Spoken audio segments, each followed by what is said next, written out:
உங்கள் ராசிநாதன் உங்களுக்கு மட்டும் கடவுள் இல்லைங்க, இந்த உலகத்துக்கே 12 ராசிகளையும் காப்பாத்துறான் முருகன் தான். வேல் பூஜை பண்ணுங்க, வேலும் மயிலும் துணைன்னு நினைங்க. நினப்பு தான் வாழ்க்கையை மாற்றும். எப்பேற்பட்டவங்களும் உங்களை மாதிரி இல்லை, உங்களை விட 100 மடங்கு கஷ்டப்பட்டவங்க எல்லாமே ஜெயிச்சதுக்கு காரணம் முருக பக்தி. அனைத்து விருச்சிக ராசி அன்பர்களும் தவறாமல் திருச்செந்தூரில் இருக்கக்கூடிய சிவசுப்பிரமணிய சுவாமியை வழிபட வேண்டும். தென்னாட்டுடைய சிவனே போற்றி, என் நாட்டவர்க்கும் இறைவா போற்றி. நண்பர்களே, இந்த புத்தம் புதிய வீடியோவில் உங்கள் அத்துணை பேரையும் வரவேற்பதில் மிக்க மகிழ்ச்சி கொள்கிறேன். இன்றைக்கு கடவுள் சொல்லும் தீர்ப்பு சீரீஸ் ஆஃப் எபிசோட்ஸ். இதில் நாம் பார்க்க போகிறது காலபுருஷ தத்துவத்தின் 8ஆம் வீடு என்று சொல்லக்கூடிய விருச்சிகம். கடவுள் சொல்லும் தீர்ப்பு என்ன? இந்த விருச்சிகத்துக்கு தான் இந்த தலைப்பு கச்சிதமாக பொருந்தும்.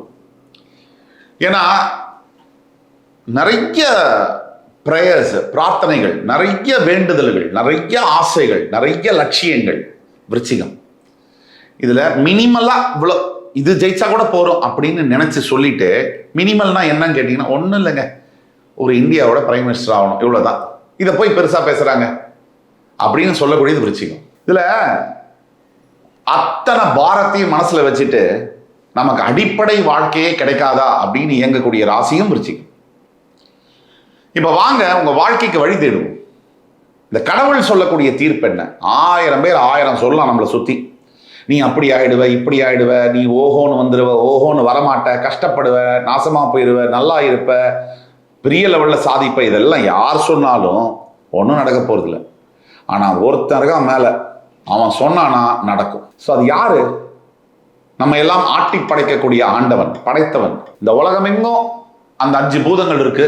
அதே 5 பூதங்கள் உடம்புக்குள்ளேயும் இருக்கு. இந்த 5 பூதங்களை பிரிச்சு எடுக்கிறதுன்னு சொல்லுவாங்கல்ல உடல்லேருந்து, அந்த இடம் தான் விருச்சிகம். காலபுருஷ தத்துவத்துடைய 8ஆம் வீடுல உடலும் உயிரும் பிரித்தெடுக்கக்கூடிய தத்துவத்தை உணர்த்தக்கூடியதுதான் விருச்சிக ராசி. அப்படிப்பட்ட உயர்ந்த ராசி, ஞானத்தை கொடுக்கக்கூடியது, காலபுருஷத்துக்கு ஆயுள் ஸ்தானமாக வரக்கூடியது. விருச்சிகத்துக்கு கஷ்டம் 2 வகையில் வருது. ஒன்று நீங்களா ஏற்படுத்திக்கக்கூடிய கஷ்டங்கள், இன்னொன்று மற்றவங்க உங்களுக்கு கொடுக்கக்கூடிய கஷ்டங்கள். அதனால நீங்களா ஏற்படுத்திக்கக்கூடிய கஷ்டத்தை பார்த்து இல்லை பார்க்காம மற்றவங்க உங்களுக்கு கொடுக்கக்கூடிய கஷ்டங்கள், இது 2த்தினால விருச்சிகத்துக்கு வாழ்க்கை முழுக்க பிரச்சனையாகவே இருக்கு. இதில் நீங்களா ஏற்படுத்திக்கக்கூடிய பிரச்சனைகள், சாரி பிரதர்ஸ் அண்ட் சிஸ்டர்ஸ், நீங்களா ஏற்படுத்தக்கூடிய பிரச்சனைகள் தான் அதிகம். மற்றவங்க உங்களுக்கு கொடுக்கக்கூடிய பிரச்சனைகள் கம்மி தான், ப்ரப்போர்ஷனேட்லி கம்மி. உங்களுக்கு பழகிருச்சு, உங்களுக்கு ஒரு போதை மாதிரி ஆயிடுச்சு. பிரச்சனைக்குள்ள இருந்து இருந்து இருந்து பிரச்சனையை பற்றியே நினச்சி பிரச்சனையை பற்றியே பேசி உங்களுக்கு மட்டும் இல்லை, பல மனிதர்களுக்கு அந்த போதை இருக்குது. உங்களுக்கு அந்த போதை அதிகமாக இருக்குது. உங்களால் பிரச்சனையை விட்டு வெளியில் வரவே முடியல, பிரச்சனை முடிஞ்சதுக்கு அப்புறம் கூட. ஏன்? சந்திரன் மனோகாரகன் நீச்சம் பெறுகின்ற அந்த ஒரு ஆஸ்பெக்ட். அதனால தான் மைண்டு, சந்திரன்னா மைண்டு, அந்த மைண்டு நீச்சம் பெறும்போது என்னது, சரியா இயங்க முடியல மனசால. ஒன்று முன்னாடி இல்லை பின்னாடி, சரியான பாயிண்ட்ல அதாவது உட்கார முடியல. 93.5 எஃப்எம்னா 93.3 இருந்தாலும் கர சத்தம் கேட்கும், 93.7 இருந்தாலும் கேட்கும். 93.5 இருந்தால் மட்டும்தான் உங்களுடைய பிரெயின், உங்களுடைய பேச்சு, உங்களுடைய ஆக்ஷன் எல்லாம் ஒரு நிலையில் போகும். இதுதான் கஷ்டத்துக்குரிய 2வது மெயின் காரணம். இன்னொரு 3வது காரணம், கண்மூடித்தனமான பாசம், அன்பு வைக்கிறது. கரா முரான்னு யாரை ஒருத்தரை பிடிச்சி போச்சுன்னா எக்ஸ்ட்ரீம் லவ். யாரு நல்லவங்களா கெட்டவங்களா? இந்த உலகத்துல வாழ்க்கையில பல சந்தர்ப்பங்கள், சூழ்நிலைகள் மாறி மாறி வரும். அதில் ஒவ்வொரு மனிதரும் ஒவ்வொரு சந்தர்ப்பத்துக்கும் சூழ்நிலைகளும் ஒவ்வொரு மாதிரி ரெஸ்பாண்ட் பண்ணுவாங்க. இதெல்லாம் நம்ம படிக்கிறதுக்குன்னா நம்ம 500 வருஷம் இங்கே வாழணும். அவ்வளோ லேசில் மனுஷர்களை படிச்சிட முடியாது. அப்போ இந்த கணக்கு தவறாகும் போது, போடும் கணக்கு தவறானால் போகும் பாதை தவறாகும். அப்போ இந்த மாதிரி பிரச்சனை வரும்போது விருச்சிகத்துக்கு தடுமாற்றங்கள் வருது. இது 3வது காரணம். 4வது காரணம், ஏன் இந்த கஷ்டங்கள்? ஏன் இந்த கஷ்டங்கள்னா ஓவர் திங்கிங். அது ஒரு பெரிய பிரச்சனை. உங்களுக்கு ஒரு விஷயத்தை பற்றி 1 தடவை யோசிங்க, 3 தடவை யோசிங்க, 5 தடவை யோசிங்க பிரதர். ஒரு நைட்டு ஃபுல்லாக ஐயோ இப்படி நடந்துச்சே, இவங்க இப்படி பேசிட்டாங்களே, இது இப்படி நடந்துச்சு, எனக்கு இப்படி நடந்துச்சு, என்னை விட்டு போயிட்டாங்களே, பாஸ் இருக்கணுங்கிறவங்க இருப்பாங்க, விட்டுட்டு போகணுங்கிறவங்க விட்டுட்டு தான் போவாங்க. நீங்கள் அவங்களுக்கு சொர்க்கத்தையே கொண்டு வந்து காமிச்சாலும் வாழ வச்சாலும் கூட விட்டுட்டு போவாங்க. இதில் மாற்று கருத்தே இருக்க முடியாது. விட்டுட்டு போகணும்னு நினைக்கிறவங்க விட்டுட்டு தான் போவாங்க. எல்லா விஷயமும் நம்ம லைஃப்ல நடக்கக்கூடிய அத்தனை விஷயத்துக்கும் ஒரு பர்ஃபெக்ட் ரீசன் இருக்கு அண்ட் டைமிங் இருக்கு. இதை நீங்க நம்பணும். இது அவன் மேலிருந்து கொடுக்கக்கூடிய பர்ஃபெக்ட் ரீசன் அண்ட் டைமிங். விருச்சிகத்துக்கும் அப்படிதான். ஒரு விஷயம் நடக்குதுன்னா அதுக்கு பர்ஃபெக்ட் ரீசன் இருக்கு, பர்ஃபெக்ட் டைமிங் இருக்கு. இதை நீங்க முதல்ல ஸ்ட்ராங்கா பிலீவ் பண்ணணும். இன்னையிலேருந்து சொல்றேன், விருச்சிக ராசிக்கு ஒவ்வொரு சம்பவமும் உங்க வாழ்க்கையில் நடக்கக்கூடிய முக்கியமான விஷயங்களும் அதுக்கு பர்ஃபெக்ட் ரீசன், பர்ஃபெக்ட் டைமிங் அந்த ஆண்டவனால எழுதப்பட்டது. அதை நீங்க என்ன நினைக்கிறீங்க? ஒண்ணு ஓவர் பாஸ் பண்ணணும்னு நினைக்கிறீங்க, இல்ல டவுன் பண்ணணும்னு நினைக்கிறீங்க. ரெண்டுமே உங்களால நடத்தவே முடியாது. உங்க கையில பவரும் கிடையாது, ஒண்ணும் கிடையாது. Just an actor. ஸ்கிரிப்ட் டைரக்டர்லாம் அவன் தான். சுவிட்ச் அங்க அமுத்தினாலும் நீங்க ஆடத்தான் வேணும். இதுல இருந்து எப்படி ஹேண்டில் பண்ணணும்? வாழ்க்கை எந்த திசையை நோக்கி போகுது? இப்ப விருச்சிகத்துக்கு 4ல் ராகு, 5ல் சனி, 8ல் குரு வரக்கூடியவர் 9க்கு ஜூன் 2ஆம் தேதி வராரு. தாயா உனக்கு பிரேக்கிங் நியூஸ். உங்களுக்கு எல்லாருக்குமே, என் தோழர்கள் விருச்சிக ராசி அன்பர்களுக்கு எல்லாம் பிரேக்கிங் நியூஸ் என்ன? அண்ணாமலை படத்துல சொல்றாரு ரஜினி, இந்த நாள் உன் கேலண்டர்ல குறிச்சு வச்சுக்கோன்னு. அந்த மாதிரி நாள் ஜூன் 2. உங்களுக்கு அந்த டைம் வருது. அப்படி கடகத்துக்கு உச்ச குரு உங்களை 5ஆம் பார்வையா, சிறப்பு பார்வையா பார்க்க ஆரம்பிக்க போறார். புலம்பி புலம்பி அழுது அழுது உருண்டு உருண்டு கவலைப்பட்டு கவலைப்பட்டு 10 பைசா பிரயோஜனம் இல்லை. நெக்ஸ்ட் என்ன? என் மேல 1000 கல் அடிக்கிறியா, 1001வது கல் எப்ப வரும்னு கேட்கறது தான் தில்லு. அந்த நெக்ஸ்ட் என்ன? அந்த நெக்ஸ்ட் 2ஆம் தேதி ஜூனுக்கு அப்புறம் வரும். இந்த 2ஆம் தேதி ஜூனுக்கு அப்புறம் பர்ஃபெக்ட் லான்ச். எப்படி சி ஜோசப் விஜய் எனும் நான் அப்படின்னு சொன்னாரோ அந்த மாதிரியான சம்பவங்கள் உங்க வாழ்க்கையில நடக்கும். அதுக்குன்னு சீஃப் மினிஸ்டர் ஆகும் சொல்ல. அந்த மாதிரி உங்க வாழ்க்கையில பெரிய சம்பவங்கள் நடக்கும். ஏன்னா குருவுடைய பார்வை சாதாரண குரு இல்ல பிரதர், உச்ச குருவுடைய பார்வை உங்கள் ராசியின் மேல விழப்போகுது. கரெக்டா ஜூன் 2ல இருந்து உங்க லைஃப் ஸ்டார்ட்ஸ் டாட். அங்கிருந்து தொடக்கம். உங்கள் ராசியின் 3ஆம் வீடு, 5ஆம் வீடு மேல குரு பார்வை விழுது. இது 30 இயர்ஸுக்கு அப்புறம் இப்படி ஒரு சம்பவம் நடக்குது. குரு கடகத்துல தான் உச்சம் பெறுவார், இது எல்லாருக்கும் தெரியும். அப்படி உச்சம் பெற்ற குரு விருச்சிகத்தை பார்ப்பார். இதுக்கு முன்னாடி 30 வருஷம் முன்னாடி பார்த்தார், இப்ப வரார். சமீபத்தில் வெளியான கருப்பு படத்துல வர மாதிரி கருப்பு எங்களை காப்பாத்துங்கிற மாதிரி கடவுள் உங்களை காப்பாத்த வரார். இந்த வாழ்க்கை அந்த திசையை நோக்கி போகுது.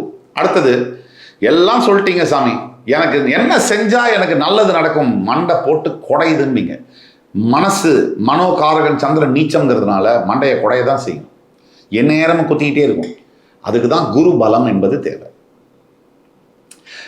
இப்போ இறைவனுடைய பலத்தை வச்சு மட்டும்தான் எதையுமே ஜெயிக்கவும் முடியும், ஹேண்டில் பண்ண முடியும், பிரச்சனைகளை பார்க்க முடியும். அப்போ என்ன செய்தால் நல்லது நடக்கும்? விருச்சிகத்தை பொறுத்த வரைக்கும் உங்கள் ராசிநாதன் செவ்வாய். 4 விஷயம் சொல்றேன் நீங்க என்ன செய்யணும்னு. முதல்ல நீங்க செய்ய வேண்டியது மெடிடேஷன். இன்னையிலிருந்து ஸ்டார்ட் பண்ணுங்க. இன்னையிலிருந்து ஸ்டார்ட் பண்ணுங்க. கலியுக தெய்வமே, கந்தனுக்கு மூத்தோனே, மௌஷிக வாகனனே, மூலப்பொருளோனே, ஸ்கந்தகுரு கவசத்தை கலிதோஷம் நீங்கிடவே திருவடியின் திருவருளால் செப்புகிறேன், காத்தருள்வாய். இந்த ஸ்கந்த குரு கவசம் இதை பிடிச்சிக்கங்க. உங்க ராசிநாதனுடைய ஸ்கந்த குரு கவசம். உங்கள் ராசிநாதன் உங்களுக்கு மட்டும் கடவுள் இல்லைங்க, இந்த உலகத்துக்கே 12 ராசிகளையும் காப்பாற்றுறவன் முருகன் தான். அகத்தியருக்கு ஜோதிடத்தை உபதேசம் பண்ணவனும் முருகன் தான். அந்த முருகப்பெருமானை பிடிச்சுங்க, அவன் திருவடியை பிடிங்க, வேல் பூஜை பண்ணுங்க, வேலும் மயிலும் துணைன்னு நினைங்க. நினப்பு தான் வாழ்க்கையை மாற்றும். நினப்பு தான் நம்ம பேசுகிற வார்த்தையை மாற்றும். நினப்பு தான் நம்ம செயலை வடிவம் பெற வைக்கும். நினப்பு தான் வாழ்க்கையை ஒரு சீராக ஒரே லைனில் ட்ராவல் பண்ண வைக்கும், சாதனைகளை படைக்க வைக்கும். எப்பேற்பட்டவங்களும் உங்களை மாதிரி இல்லை, உங்களை விட 100 மடங்கு கஷ்டப்பட்டவங்க எல்லாமே ஜெயிச்சதுக்கு காரணம் முருக பக்தி.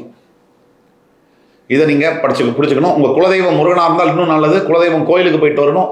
அனைத்து விருச்சிக ராசி அன்பர்களும் தவறாமல் திருச்செந்தூரில் இருக்கக்கூடிய சிவசுப்பிரமணிய சுவாமியை வழிபட வேண்டும். முடிந்தால் கோவிலுக்கு போகணும். முடியலையா, பக்கத்தில் இருக்கக்கூடிய கோவில் முருகன் கோவில் இது. ஒவ்வொரு செவ்வாய்க்கிழமை அன்றும் முருகனை நினைத்து விரதம் இருக்கலாம். ஸ்கந்தகுரு கவசம் டெய்லி சாயங்காலம் 6 மணி ஆனால் சொல்லணும். ஆஃபீஸில் இருக்கீங்க, வேலை போகிறீங்க, ட்ராவலில் இருக்கீங்க, ட்ரெயினில் இருக்கீங்க, போடுங்க ஹெட்ஃபோன்ஸை. கண்டதையும் கேட்குறீங்க, நாள் முழுக்க கண்டதையும் பார்க்குறீங்க. ஏன் 10 நிமிஷம் இல்லையா இருக்கு இல்லையா, ஹெட்ஃபோன்ஸை போடுங்க. பிறகு 2வது பாயிண்ட், என்ன செய்தால் நல்லது நடக்கும்? எல்லாத்து மேலேயும் ஒட்டிக்காதீங்க. சொத்து மேல, கார் மேல, காதலன் மேல, காதலி மேல, கணவன் மேல, மனைவி மேல, குழந்தைங்க மேல, வேலை மேல, பதவி மேல, எல்லாத்து மேலேயும் பல்லி மாதிரி ஒட்டிக்காதீங்க. ஏன்னா எது உங்களுக்கு கிடைக்கலைனாலும் எது உங்களுக்கு கிடைச்சாலும் என்னைக்கோ ஒரு நாள் அதை உங்களை விட்டு விலக தான் போகுது. அது மட்டும் ஷோர். அப்படி இடைப்பட்ட காலத்தில் எதை மேலேயும் போய் ஒட்டாதீங்க. நீங்கள் கொஞ்சம் ட்ரெஸ் பண்ணி பாருங்கள். நான் சொன்னதை கொஞ்சம் ப்ராக்டிஸ் பண்ணி பாருங்கள்.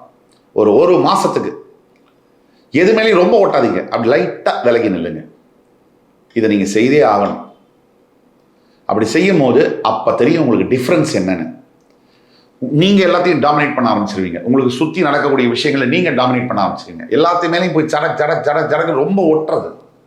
ஐயோ என் பொண்ணு, ஐயோ என் பையன், என்ன உங்கள் பொண்ணு உங்கள் பையன், அது தனி உயிர், தனி உடல், பிறப்பு கொடுத்தாச்சு. அது மேலே மட்டும் தான் கடவுள் உங்களுக்கு கொடுத்துருக்காரு. அதுக்கு பிறகு எல்லாமே அந்த உயிர் அதை பார்த்துக்கும். நீங்கள் என்ன கண்ட்ரோல் பண்ணாலும், டாமினேட் பண்ணாலும், பண்ணலைனாலும் அவங்க என்ன செய்கிறாங்களோ அதான் செய்வாங்க. புரியுதா? அட்டாச்மெண்ட் ரொம்ப வச்சிங்கன்னா உங்களுக்கு தான் ஆபத்து. ஆப்பு நீங்கள் எடுத்து உங்களுக்கே வச்சுக்கிற மாதிரி. இதை மனசில் வச்சுங்க. 3வது பாயிண்ட், என்ன செய்தால் எனக்கு நல்லது நடக்கும். இது 3வது பாயிண்ட். 4வது பாயிண்ட், என்ன செஞ்சால் உங்களுக்கு நல்லது நடக்கும்னா, இந்த காலகட்டத்தில் உங்களால் முடிஞ்ச சிறிய சிறிய தர்மங்கள், அதாவது முக்கியமாக நான் உங்கள்கிட்ட கேட்கக்கூடியது வாயில்லா ஜீவனுக்கு நீங்கள் செய்யக்கூடிய தர்மங்கள். அது பசுமாடாக இருக்கலாம், பைரவர்களாக இருக்கலாம், பறவைகளாக இருக்கலாம், எதுவாக வேணா இருக்கலாம். இந்த காலகட்டத்தில் நீங்கள் செய்யக்கூடிய தர்மங்கள் மட்டும்தான் உங்கள் கூட துணைக்கு வரும். மனுஷங்க கூட விட்டுருங்க, மோசமானவங்க. ஆனால் பறவைகள், 5 அறிவு படைத்த மிருகங்கள் எல்லாம் ரொம்ப நல்லவங்க. அன்பு அவங்களுக்கு பியூராக தான் வைக்க தெரியும். அந்த வாயில்லா ஜீவன்களுக்கு நீங்கள் செய்யக்கூடிய நல்லது. இந்த 4 பாயிண்ட் என்ன செஞ்சால் நல்லது நடக்கும். முன்னோர்களுக்கு, காகங்களுக்கு நீரளிப்பது, உணவளிப்பது போன்ற விஷயங்கள் ரொம்ப பெரிய அளவில் விருச்சிக ராசி அன்பர்களுக்கு உதவி செய்யும். இந்த காலகட்டத்தில் ஜூன் 2க்கு பிறகு உங்கள் லைஃப், உங்கள் ஃப்ளைட் டேக் ஆஃப் ஆகுது. அது லேண்டிங் 1.5 இயர்ஸ் ஆகும். அதுக்கு பிறகும் நல்லாயிருக்கும் லைஃப். ஸோ விருச்சிகம் கவலைப்பட தேவையில்லை. இப்போ நம்ம சொன்னதெல்லாம் பொது பலன்கள் 35% தான். திருப்பியும் சொல்கிறேன், 65% உங்கள் பிறப்பு ஜாதகத்தில் என்ன இருக்கோ அதுதான் வேலை செய்யும். அதை பற்றி தெரிஞ்சுக்கணும்னா கீழே கொடுக்கல வாட்ஸ்அப் நம்பரில் எங்களை தொடர்பு கொண்டு பேசணும். ஆன்லைன் அப்பாயின்மெண்ட், நேரடி அப்பாயின்மெண்ட் 2த்தையும் பார்த்து உங்களுக்கு ப்ரிசைஸாக லைஃப் ப்ரெடிக்ஷன்ஸை என்னால் சொல்ல முடியும். நான் சொல்கிறத கேட்கறதுக்கு நீங்களும் ரெடியாக இருக்கணும். என்ன செஞ்சால் எனக்கு நல்லது நடக்கும் பார்த்தோம். இப்போ கடவுள் எனக்கு என்ன செய்வார்? கடவுள் சொல்ல போகிற தீர்ப்பு என்ன? கடவுள் சொல்லும் தீர்ப்பு விருச்சிகத்துக்கு, தம்பி கவலைப்படாத, இது நாள் வரைக்கும் பல வருடங்களாக நீ படாத துன்பங்களை பட்டு விட்டாய். இனிமேல் ஜூன் 2ஆம் தேதிக்கு பிறகு உன்னுடைய வாழ்க்கையில் நல்லது மட்டுமே நடக்கும், நல்லதே நடக்கும், நல்லதே நடக்கும், நல்லது மட்டுமே நடக்கும். இதுதான் கடவுள் சொல்லக்கூடிய தீர்ப்பு. பல வகைகளில் விருச்சிகராசி என்பர்களுக்கு, அதாவது வேலை வாய்ப்பாக இருக்கட்டும், திருமணம், காதல் சம்பந்தப்பட்ட விஷயங்களாக இருக்கட்டும், குழந்தை பிறப்பாக இருக்கட்டும், அல்லது எதிரிகளை அடித்து துவைச்சு போடுறதா இருக்கட்டும், இந்த அசிங்கப்படுத்தினவங்க, அவமானப்படுத்தினவங்க ஒரு லிஸ்ட்டு வச்சுருப்பீங்க. நீங்கள் கம்முன்னு நீங்கள் இருங்க. தன்னால் அவங்க உங்கள்கிட்ட தான் செய்த தவறுக்கு மன்னிப்பு கேட்கக்கூடிய சூழ்நிலையாக இருக்கட்டும், எதுவாக இருக்கட்டும், பாசிட்டிவாக இருக்குது. பல விருச்சிக ராசி அன்பர்கள் இந்த காலகட்டத்தில் வெளிநாடு செல்லக்கூடிய வாய்ப்புகள் இருக்குது. அப்ராடு போய் மிகப்பெரிய அளவில் சக்சீட் பண்ணக்கூடிய வாய்ப்புகள், படிப்புக்காக, வேலைக்காக, கல்யாணத்துக்காக, செட்டில் ஆகிறதுக்கூடிய எல்லா விஷயமும் இருக்குது. விருச்சிக ராசிக்கான பரிகாரம், விருச்சிக ராசிக்கான முக்கிய பரிகாரம் ஏற்கனவே நம்ம சொல்லியிருந்தோம். இன்னும் சிறப்பாக சொல்லணும்னா, முருகன் கோவில்கள் வாசல்ல அன்னதானம் வழங்குவதும், முருகன் கோவில்கள் வாசல்ல நிறைய பேர்களுக்கு முருகனுடைய பிரசாதத்தை விநியோகம் பண்ணுறதும் மிகப்பெரிய பரிகாரம். தேடி போய் கஷ்டப்படுற ஏழை மக்களுக்கு உங்களால் முடிஞ்ச உதவிகளை செய்யுங்கள். அந்த இது பண்ணா இந்த இது பண்ணா இதெல்லாம் நிற்காது. தர்மம் மட்டும்தான் நிற்கும். ஆண்டவனே தர்மத்துக்கு கீழே தான். அதனால் தர்மத்தை செய்து உங்கள் தலையை காப்பாற்றிக் கொள்ளுங்கள். மிகப்பெரிய அளவில் உங்கள் பெயர் சொல்லக்கூடிய புகழ் சொல்லக்கூடிய அளவில் வாழ்க்கைகள் மாறும். அவநம்பிக்கை வேண்டாம். தேவையில்லாத அன்னெசரியான நெகட்டிவிட்டி என்பது வேண்டாம். என் அன்பிற்குரிய விருச்சிகராசி என்பவர்களுக்கு இந்த வீடியோ பிடிச்சிருக்கும்னு நம்புகிறேன். மறுபடியும் வேறொரு வீடியோவில் உங்களை மறுபடி சந்திக்கும் வரை உங்களிடமிருந்து விடைபெறுவது உங்கள் சுபாஷ் பாலகிருஷ்ணன். நன்றி, வணக்கம், வாழ்க வளமுடன்.